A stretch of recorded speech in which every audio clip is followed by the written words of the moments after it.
লোকের সামনে ঘুরলেও স্বামীর কলিজাটা ঠান্ডা হয়। এর নাম হলো বিবি। বিবি হও, প্রেমিকা হয়েও না। একবার চেটে নিবে, তোমাকে জীবনের মতো ছুঁড়ে ফেলে দিবে। মধু খেলে আর তোমার কোনো চান্স লাগবে না। মোটা মাথা আমার বেটিরা বুঝে না, লুচ্চাদেরকে পেছনে নিয়ে ঘুরে ও আনন্দিত হয়ে যায়। মাথা মোটা মেয়ে, বুদ্ধি কম, অর্ধেক বুদ্ধি, এর জন্য বুঝে না লুচ্চা আমার পেছনে ঘুরছে লুটার জন্যে। লুচ্চা তো আমাকে বিছানায় নেবে না।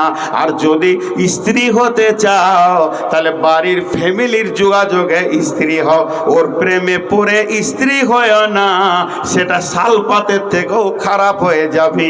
বুঝে না এরা, অন্য জগতে চলে যায়। আল্লাহ নবী বলছেন, আতা রাসূল উমরাতাহ আক্কা উম্মাহ আদনা সাদিকাহ আকসা আবাহ। এমন একটা জামানা আসবে রে, মাকে ধুমকে কথা বলবে, মায়ের আফসোস হয়ে যাবে। ছেলেদের মুখে মিষ্টি কথা শোনা, মা একবার দুবার বলবে, ছেলে ধুমকে ধুমকে বলবে, তারপরও মায়ের জান ওটা সহ্য করে নেয়। অথচ বিশ্বনবী বলছেন, সাফকাতুল ওয়ালিদাইনি, মা বাপের সঙ্গে ভালো ব্যবহার করো।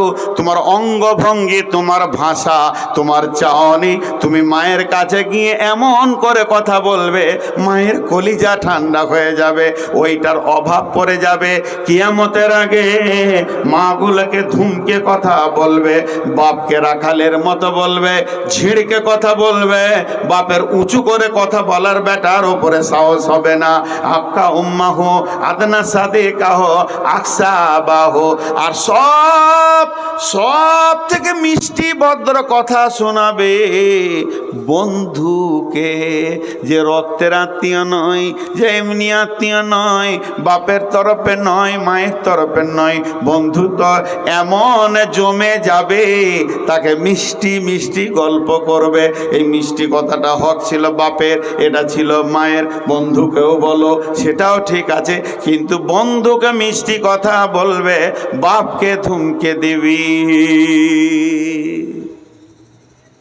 একটা ছেলে ওর বন্ধুকে বলছে, সময় শেষ হয়েছে মানি ঢেলে দেবো মাথায়, বলছে অনেক সময় আছে।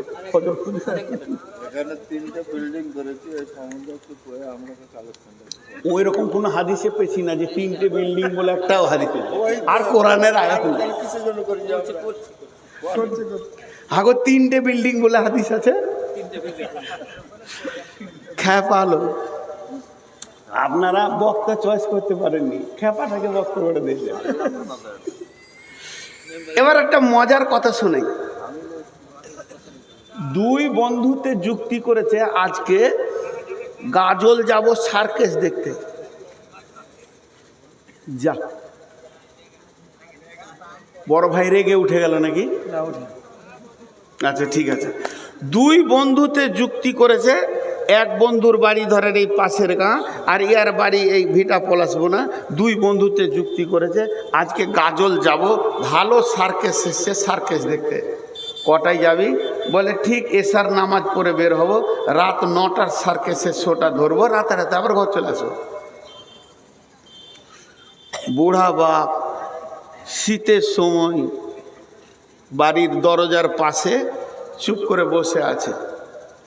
বাপের বয়স 80 পেরিয়ে গেছে, 90-এর কাছাকাছি, চোখে কম দেখে, লাঠিটা হাতে আছে, একটা পান চাবাইছে। আর ছোট বেটা জমিরুল বাড়ি থেকে হুন্ডাটাকে বের করছে, মোটরসাইকেলটা খাড়াক করে গেটে লেগেছে। তো বাপ বলছে, কে রে? জমিরুল নাকি রে? জমিরুল, কি হলো? ধমকি দিলে বাবা, কি হলো তোমার? কোথায় যাবি রে বাবা, রাত হয়ে গেছে। সব বলতে হবে নাকি তোমার কাজ? বলে ভ্যান ভ্যান করে বকা ছেলে, যেখানে যাবো খালি এরকম করে কথা বলে, কোনো হুঁশ নেই। যাও ঘর দে, যাও ঘরে সৌগা। গাড়ি কিক করে নিল, বন্ধুকে চাপিয়ে নিল।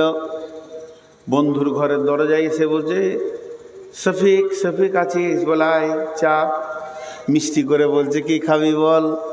কুমারগঞ্জে বলছে চ্যাংচা খাবি না চমচম খাবি, কি খাবি বল, একটা পানি খেয়ে নিয়ে দে তারপরে যাব। বন্ধু বলছে ছাড়, গাজলেই গিয়ে খাবো, ওখানে মিষ্টি ভালো আছে। কত মিষ্টি কথা, কত মধুর কথা বন্ধুর সঙ্গে চলছে। গিয়ে আমরা সার্কেসে ঢুকে পড়লো। আর সার্কেসে ঢুকে পড়ার পর সমস্ত শো দেখতে দেখতে 11টা হয়ে গেছে। রাত 11টায় শো ভাঙলো। এবার গাড়িটা নিল, গ্যারেজ থেকে গাড়ি নিয়ে বন্ধুতে আবার কোনো ডিম টোস্ট টোস্ট টোস্ট খেয়ে দুজন আনন্দ, মিষ্টি মিষ্টি কথা। মনে হচ্ছে না যে ছেলেটা রাগাল। এবার মোটর সাইকেল নিয়ে এলো, বন্ধুকে নামিয়ে দিল একদম ওর পূর্ব পাড়াতে। এবার ও যাচ্ছে উত্তর পাড়াতে নামিয়ে দে। এবার একাই গিয়ে ঘরে ঢুকবে। বাড়ি শুনশান, পাড়া শুনশান, কটা শিয়াল ধরে বেড়াচ্ছে। গভীর রাত হয়ে গেছে বাড়িতে, কিন্তু একটা মহিলা এখনো বিছানা ঘুমায় না, তারই নাম মা। মা বসেছে বারান্দায়। ছেলেটা গেল, কখন আসবে, ছেলেটা কখন আসবে। এদিকে ওদিকে শিয়াল ঘুরছে। কি হলো, এমন সময় ঘুর ঘুর ঘুর ঘুর ঘুর ঘুর গাড়িটা ঢুকলো। মা উঠতে পারছে না, বুড়ি মানুষ, দেয়াল ধরে উঠে বলছে বেটা এলি রে। যেই বলেছে বেটা এলি রে, মারলো জোরে একটা ধুমকি। এমন হুমকি দিল, তোর ঘুম নাই, তোকে দেখে আমার কলিজা জ্বলে গেছে, খালি রাত জাগা, আমি কি ছোট আছে নাকি তোকে জাগতে হবে, ঘুমা কাককে।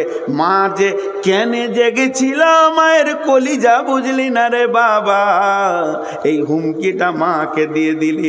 এবার চারিদিকে তাকিয়ে দেখছে বউটা তো নাই, বউ দুতলায় শুয়ে আছে, কারো অপেক্ষা করে না। টিভি সিডি চালিয়ে দিয়েছিল, সিডিতে প্রোগ্রাম দেখছিল। দেখতে দেখতে উবুর হয়ে পড়ে আছে, সিডি লাফালাফি করছে, ওর আর হুঁশ নেই। এবার বন্ধু উঠেছে দুতলায়, উঠার পর দেখছে বউকে উঠাতে হবে, একটু পায়ে সুসুরি দিল। উঠেই রেগে গিয়ে হ্যাঁ তুমি কালে আমাকে বিরোধ করো, কোথায় যাও।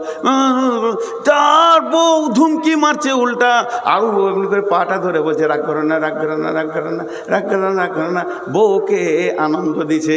আল্লাহ রসুল এটাই বলেছে, মাকে ধুমকে কথা বলবে, মেয়েদের বশীভূত হয়ে চলবে, বাপকে ঝিরকে কথা বলবে, বন্ধুকে মিষ্টি মিষ্টি কথা বলবে। আর তার রাজুল উমরাতাহু আক্কা উম্মাহু আদনা সাদিকাহু আকসাবাহু জাহারাতিল আসওয়াতু ফিল মাসাজিদে। কিয়ামত আর কত দূরে আছে বন্ধুরে, আপনি বুঝলেন। আল্লাহর নবী বলছেন মসজিদে জোরে জোরে দুনিয়ার কথা আলোচনা করবি। আপনাদের গায়ে মসজিদে জোরে জোরে দুনিয়ার কথা আলোচনা হয়? আপনাদের গায়ে হয়?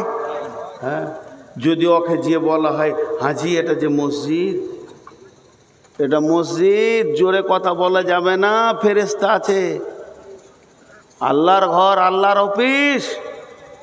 ও আপনাকে সুজা করে ফতোয়া দিয়ে দিবে। দুনিয়া করাটাও ইবাদত, দুনিয়া করা ইবাদত। আমি যদি হাল চাষ নাগল জমি জায়গা করছি গলা ইবাদত, ছেলেপেলেকে খাওয়াবো, এক লোকমা খাবার মুখে তুলে দেওয়া সাদকা। তা মসজিদে ইবাদতের কথা বললাম, তা কি হলো? ব্যবসা করা হালাল, হালাল রুজি উপার্জন করা হালাল, আবার ফরজ, কোরআনের হুকুম। তো এটা মসজিদে আলোচনা করলাম, তো কি হলো? হাজি ভাই, যে কাজটা যেখানে সেইখানে করতে হবে, মসজিদে গেলে আলোচনা করা যাবে না, ও মানবে না, করবে। তো স্বামী স্ত্রীতে যে রাতটা ইবাদত, স্বামী স্ত্রীতে যে রাতে মহব্বতের সঙ্গে থাকবে, তারা আনন্দ উৎসব করবে, সব করবে, গোটা রাত ইবাদতের নেকি পাবে। তাহলে বিবি নিয়ে মসজিদ চলে যেতে হবে ইবাদত করতে? হ্যাঁ, বিবি নিয়ে মসজিদে যে ইবাদত করতে হবে? স্বামী স্ত্রী মহব্বত করাও তো ইবাদত, পেশাব করাও ইবাদত, দোয়া করে পায়খানা করলো নাকি পাওয়া যায় দোয়া পরে। তাহলে মসজিদে পায়খানা করতে যাই ইবাদত করতেছি? ভাইরা আমার, মসজিদে জোরে জোরে দুনিয়ার কথা বলবে। এরপর এটা শুনলে আপনাদের গাটা চলে যাবে, কিন্তু আমি বলবো এটা মেনে নিতে পারবেন না, অনেক কষ্ট হবে, তারপরও আমি বলবো। আতার রাজুল উমরাতাহু আক্কা উম্মাহু আদনা সাদিকাহু আকসা আবাহু জাহারাতিল আসওয়াতু মাসাজিদি সাদাল কাবিলাতা ফাসিকুহুম সাদাল কাবিলাতা ফাসিকুহুম সাদাল কাবিলাতা ফাসিকুহুম এরকম গাঁয়ের নেতা হবে, পাড়ার নেতা হবে, পাড়ার মেম্বার হবে চরিত্রহীন লোকেরা। লোকের বিচার করে বেড়াবে, ওর বিচারটাকে করবে দেখার নাই। কিন্তু যত চরিত্রহীন লুচ্চা লাফাঙ্গাররা বিচারক হবে, গায়ের নেতৃত্ব দেবে চরিত্রহীন ভালো ইমানদার পরেজগার লোক গায়ের নেতৃত্ব দেবে না। হ্যাঁ, চলছে না? জি, তাই বলো। হ্যাঁ, এটা আস্তে করে বলছে কেন, জোরে বলেন।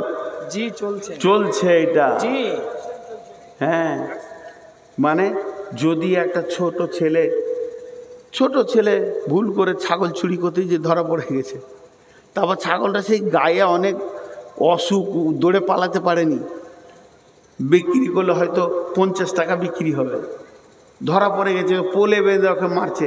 প্রধান এসে ওরা গালে চড় দিয়ে বলছে, চুরি করতে গেলি, তোর যদি অভাব আছে, তোর মা নাই বাপ এক, তোর মা আছে বাপ নাই, তোদের খাবার জুটছে না, তা আমাকে বললি না 20 কেজি গম দিতাম, তোকে 50 কেজি চাল দিয়ে দিতাম, তোকে চুরি করতে হতো না, কেন চুরি করতে গেলি? প্রধান দুচ্চর মারলে।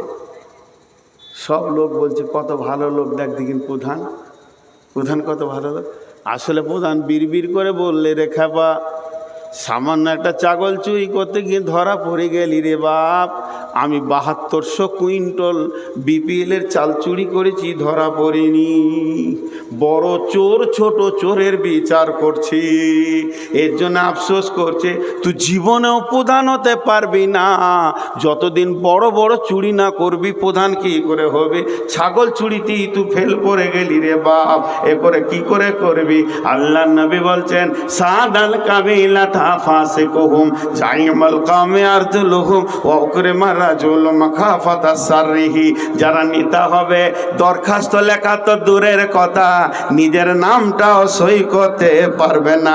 এত মূর্খ রাখালরা গায়ের নেতা হবে, ওর নিজের নাম দূরের কথা, যদি বলা হয় তোর বাপের নামটা লেখ, হারামখোর বাপের নামও লিখতে পারবে না। এ হবে গায়ের নেতা। এদের চরিত্র এত নোংরা হবে, আল্লাহ তাবারাক ওয়া তাআলা রসুল বলছেন, ওদিকে আবার সবাই সালাম দিবে। রাস্তায় পেরিয়ে গেলে, বড় ভাই কেমন আছো, ছোট ভাই কেমন আছো, কোথায় যাচ্ছ, বিনা কারণে কথা বলবে। কিন্তু এই দিকে যদি বদরুদ্দোজা নাদবির মতো একটা আলেম পেরিয়ে যায়, দুজনাও অত কথা বলবে না যত কথা নেতাকে বলবে। নবীজি সেটা বলে দিয়েছেন। কেন বলবে? মাখাফাতার সাররিহি, মাথা চলে যাওয়ার ভয়ে কথা বলবে। কারণ ও গুন্ডা আছে, এলাকার নেতা আছে, ও যদি ওকে একটু সারা শব্দ না করি, পরবর্তীকালে আমার মাথা চলে যেতে পারে। এটা হচ্ছে কিয়ামতের আলামত। বিশ্বনবী বলছেন, এরপরে আমার উম্মতের কি হবে শুনে লাও। ও জাহারাতিল কায়নাতু ওয়াল মাযিফু, ঘরে ঘরে গান বাজনা ঢুকে যাবি। এখন পকেটে পকেটে ঢুকে গিয়েছে গান বাজনা, যত শুনতে পারেন। সিনেমা হলগুলো সব চলে গেল, পকেটে পকেটে ঢুকছে, ঘরে ঘরে গান বাজনা। আপনার এখানে যারা মুরব্বী বসে আছেন, বলেন একবার মুখ খুলেন, একবার এই মুরব্বীদের মুখের কথাটা শুনতে চাইছি। বাপজি, আপনারা দয়া করে মুখ খুলবেন। আজ থেকে 30 বছর আগে, 40 বছর আগে, 50 বছর আগে এইরকম পলাশবোনা গাঁয়ের গলিতে যদি একটু গলি গলি ঘোরা হতো, তো দুটো একটা ঘর থেকে কোরআনের তেলাওয়াত শোনা যেত। মুরব্বীরা, মা, খালা, দাদি, নানি তেলাওয়াত করছে না? এখন ওই সাউন্ডটা নাই। যে গলিতেই ঘুরবেন খালি ভাটিয়ালি পাওয়া যাবে। এমনকি জলসাতেও মৌলবীরা ভাটিয়ালি চালিয়ে দিছে। বন্ধুরা আমার, তারপরে সে আবার প্রধান বক্তাও হয়ে গেছে, তার গান বাজনা এমন বেড়ে যাবে। ওই অবস্থায় কি হবে? ও সুরিবাতিল খুমুর, আমার